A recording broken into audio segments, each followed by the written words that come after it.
네, 관련 내용 승재현 한국형사법무정책연구원 선임연구위원과 함께 이야기 나눠보겠습니다. 어서 오십시오. 네, 안녕하십니까. 예, 먼저 삼가 고인의 명복을 빌고요. 우리 김혜빈 씨 얘기를 좀 해보겠습니다. 유족께서는 고인의 이름과 사진 공개를 허락하셨어요.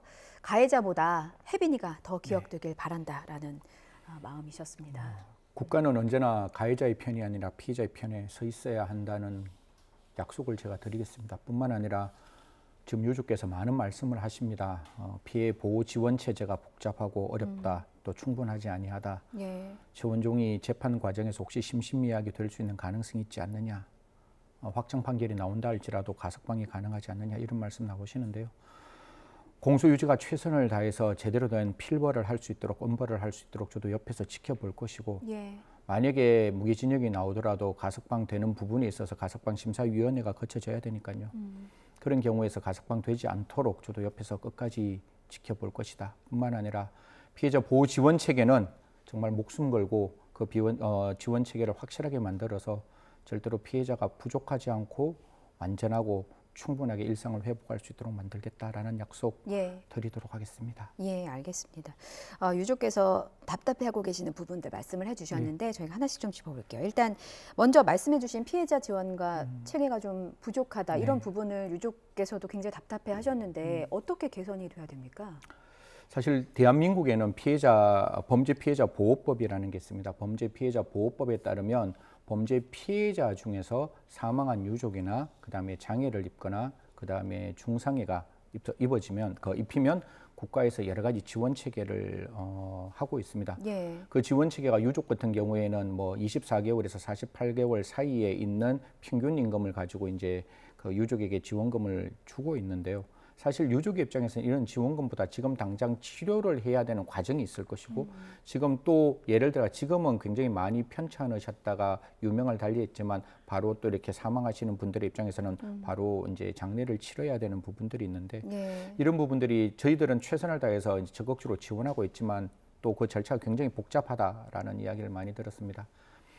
저희 회사 동료분 한 분이 캐나다에서 이제 그 당시에 코로나19 때 무차별 공격을 당했습니다. 그래서 거의 뭐 사경을 헤매다 회복을 했는데 제 캐나다의 법제를 보니까 이러한 어떤 범죄 피해를 입어서 병원에 입원하면 무조건 국가가 일단 그 치료비를 전액 지원하고 나중에 구상권을 행사하더라고요. 지금도 치료비를 국가가 지원한다고 하는데 그 절차가 굉장히 복잡했다 그러는데요.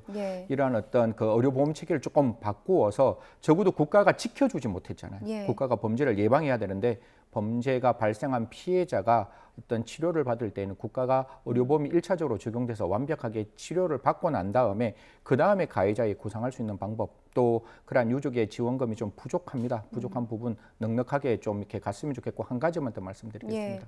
사실 이 피해자 보호는 국가뿐만 아니라 지자체도 해야 됩니다. 지자체에 보면 보건 담당이 있고 복지 담당이 있고 의정 담당, 그러니까 법무 담당이 있습니다. 그런 부분에서 적극적으로 지자체도 이러한 어떤 피해자들에게 지원 체계를 좀 만들어 갔으면 좋겠다 이런 말씀 드리겠습니다. 예. 유가족의 한을 조금이라도 풀어드리려면 최원종이 합당한 처벌을 받는 방법밖에는 없을 것 같습니다. 그래서 어느 정도의 형량을 좀 받을 수 있을까 저희가 짐작을 좀 해볼게요. 일단 검찰은 최원종이 심신미약 상태에서 범행을 저지른 것은 아니라고 판단을 하고 있습니다. 그 근거를 좀 짚어주시죠. 우리 이제 심신미약이 되려면 형법에 세 가지, 그러니까 두 가지 요건을 갖추어야 돼요. 첫 번째는 뭔가 하면 이 사람이 심신장애라는 정신질병이 있어야 되고 그 정신질병으로 사물의 변별 능력 혹은 의사결정력이 미약해야 돼요.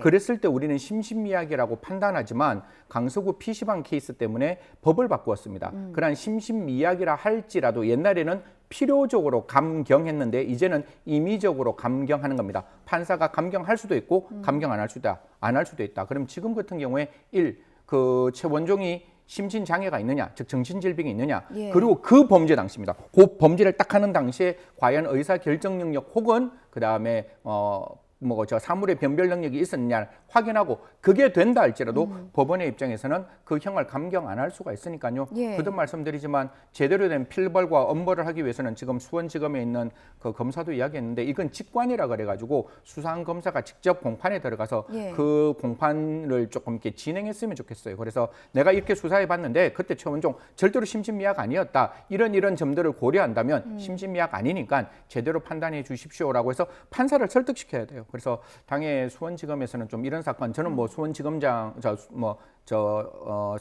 성남에 있는 지청장이 잘하리라고 생각은 하겠지만 좀 적극적으로 이렇게 피해자의 유족 편에서 예. 그 공소가 진행될 수 있도록 좀 만들었으면 좋겠다는 말씀드리겠습니다. 근데 최현종이 계속해서 이제 조직적인 스토킹을 당하고 있다. 그러니까 처음부터 주장을 하고 있잖아요. 네네. 재판에서도 이런 망상적인 부분을 계속해서 주장할 것으로 보이는데 재판에는 어떤 영향을 미치는지 궁금하고 이게 입증이 좀 되는 거죠. 그렇죠. 당사자의 주장인데 저는 모르겠습니다. 이게 언론에서도 조금 제가 좀 못마땅하다라고 말씀을 드려야 되나요? 예. 피의자의 진술이 무차별적으로 그냥 언론에 나오는 건 굉장히 지양해야 된다고 봅니다. 저 최원종이 나오는 말 얼마나 자기가 할 수 있는 자기의 이익적인 진술을 하겠어요. 제가 왜 최원종이 심신미약이 아니라고 하는 건 아니라고 판단하는가 하면 예. 범죄 당시에 혹시 시청자 여러분 이렇게 그 백화점 탁탁탁탁 걸어가는 모습 분명히 흉기를 들고 걸어가는데 무서웠다 그러잖아요. 사람이 예. 많아서 무서웠다는데 그렇게 당당하고 그렇게 씩씩하게 걸어가는 건 절대로 아니라고 저는 생각이 드는 거고 정말 사람이 무서웠으면 자동차 안에서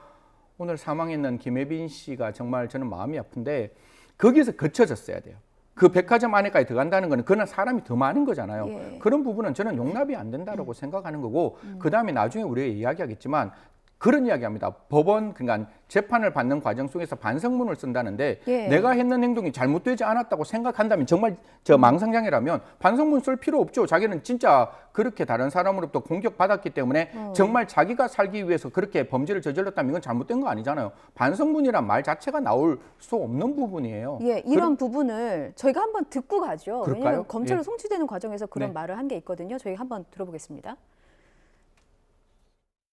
피해자분들께 정말 죄송하고 지금 병원에 계신 피해자분들은 빨리 회복하셨으면 좋겠고 사망한 피해자분들께 애도의 말씀 드리고 사망한 피해자 유가족들분들께 정말 죄송하다고 말씀드리고 싶습니다. 반성문 제출 의향 있다고 하셨는데 네. 구치소 가서 쓸 계획입니다. 예, 구치소 가서 쓸 계획이라고 하는데 아직까지는 한 차례의 반성문도 제출하지 않은 것으로 좀 알려지고 있는 상황이에요. 근데 최원종은 또 이런 얘기도 했다고 하더라고요. 이거는 자신을 지키려고 저지른 일이라서 이 과정에서 무고한 희생자가 생기는 건 어쩔 수 없다라는 식으로 진술을 하고 있다고 하는데 그러면 최원종이 언급한 반성문은 결국은 그 심신미약 감경 등을 검색한 것처럼 자신의 형량을 줄이기 위한 그런 의도가 좀 담겨 있다고 봐야 됩니까?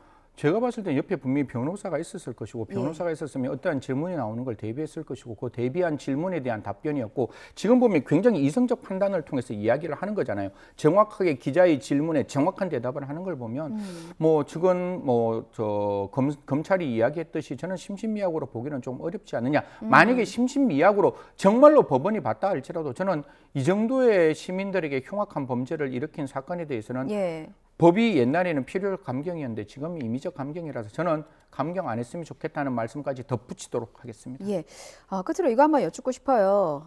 최현종과 같은 이상 동기 범죄도 있고 최근에 이제 분노를 참지 못해서 그냥 흉기를 휘두르는 범죄들도 굉장히 많이 들어오고 있습니다. 예, 일어나고 있습니다. 그래서 저희가 사전에 좀 여쭈었어요. 왜 이렇게 최근에 흉기 난동 사건, 이상 동기 범죄가 자주 발생하냐 여쭈었더니 승 의원님께서는 최근 10년간 형성된 분노가 터지기 시작했다라고 진단해 주셨거든요. 사실 대한민국 영역 내에서 굉장히 많은 분노가 쌓여 있는 것은 분명해요. 특히 예. 청년 같은 경우에는 오늘이 가장 자기 인생의 가장 좋은 날이라고 생각하는 분들이 많으세요.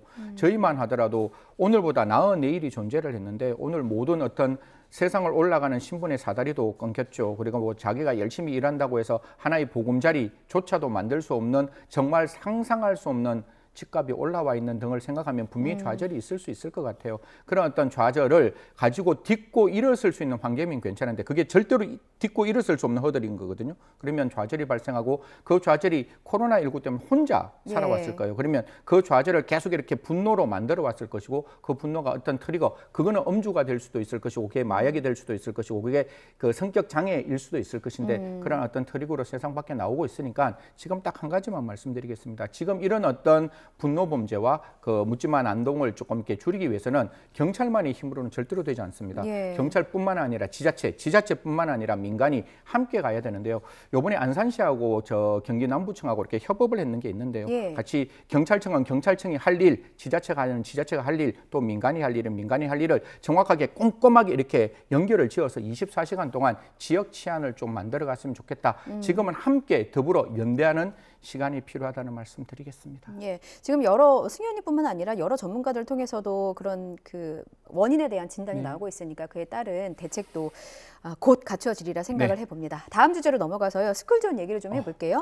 9월 1일, 그러니까 이번 주 금요일부터 스쿨존의 제한 속도가 달라집니다. 근데 속도가 달라지는 시간이 있어요. 원래는 24시간 하루 종일 시속 30km로 제한이 됐다가 금요일부터는 밤 9시부터 다음 날 아침 7시까지는 시속 50km로 달릴 수 있다는 얘기예요. 이게 좀 찬반이 여전히 좀 팽팽하더라고요. 어떻게 보셨습니까? 저는 기본적으로 아이들의 생명은 반드시 지켜야 한다.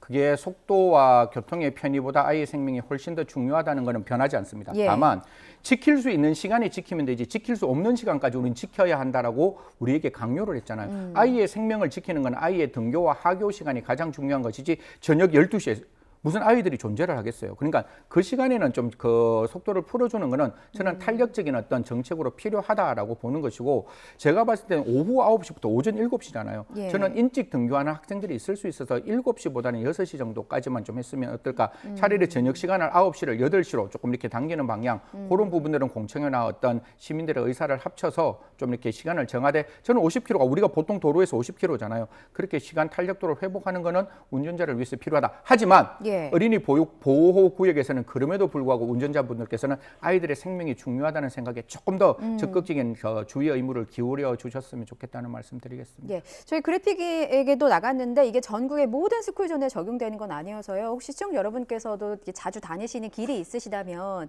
그 스쿨존에 해당하는 그 제한 속도를 좀 확인을 해 보셔야겠습니다. 그런데 이제 이런 찬반 논란이 팽팽한 와중에 이런 의견도 있더라고요. 스쿨존 30km로 달리면서 조심하면 뭐 하느냐. 아이들이 길에 이렇게 누워 있는데 이 사진 한 장이 알려지면서 굉장히 논란이 됐습니다. 지금 그래픽으로도 나가고 있어요.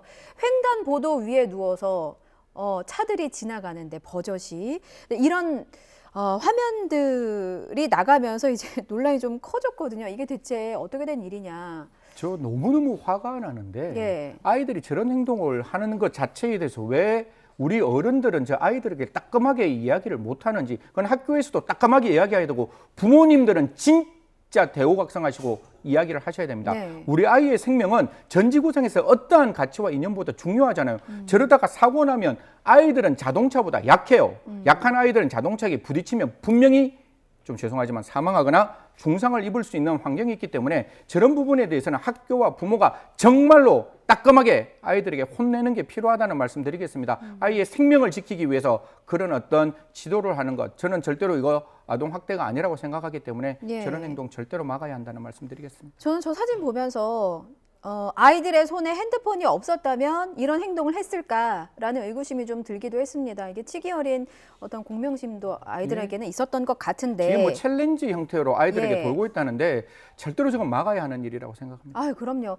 이게 본인들이 피해자가 될 수도 있지만 부모님이 가해자가 될 수도 있거든요. 그렇게 되면은 우리 집안 자체가 엉망이 되는 거예요. 이런 장난은 절대로 해서는 안 되고 사실 이런 정도까지 교육이 필요한가라고 생각을 했는데 실제로 이런 사진을 보니까 정말 학교고 가정에서고 교육이 좀 필요하구나라는 맞습니다. 생각이 들었습니다. 어떤 식으로 좀 구체적으로 이루어져야 되겠습니까? 저는 제일 처음에 이런 사건에 대해서 법원하고 그다음에 교육하고 집안에서 세 가지가 이루어져야 되는데 운전자의 입장에서는 사고가 날 것을 예견해야지만 그 사고를 방지하잖아요. 아이들이 밤에 저렇게 누워 있다는 것 운전자들은 상상할 수 없다, 예견할 수 없다고 생각합니다. 정말 죄송하지만 운전자의 운전자에게 저런 사고가 일어났을 때 아이의 책임으로 돌려야지 운전자에게 책임 안 돌렸으면 좋겠다. 그래야 저런 행동 안 한다는 말씀을 드릴 거고, 두 번째는 집에서는 분명히 아이들에게 이야기를 해야 됩니다. 그냥 아이들이 저럴 수 있을까? 나의 아이는 저러지 않을 거야. 이런 생각 마시고 예. 정말로 제대로 아이들에게 이야기를 해주시고, 학교 근처에서는 적어도 저런 어떤 횡단보도 근처에서는 언제나 늘상 주위에 있는, 아까 말씀드렸잖아요, 지자체와 경찰과 그다음 주위에 있는 어른들이 저런 행동하는 아이들이 있으면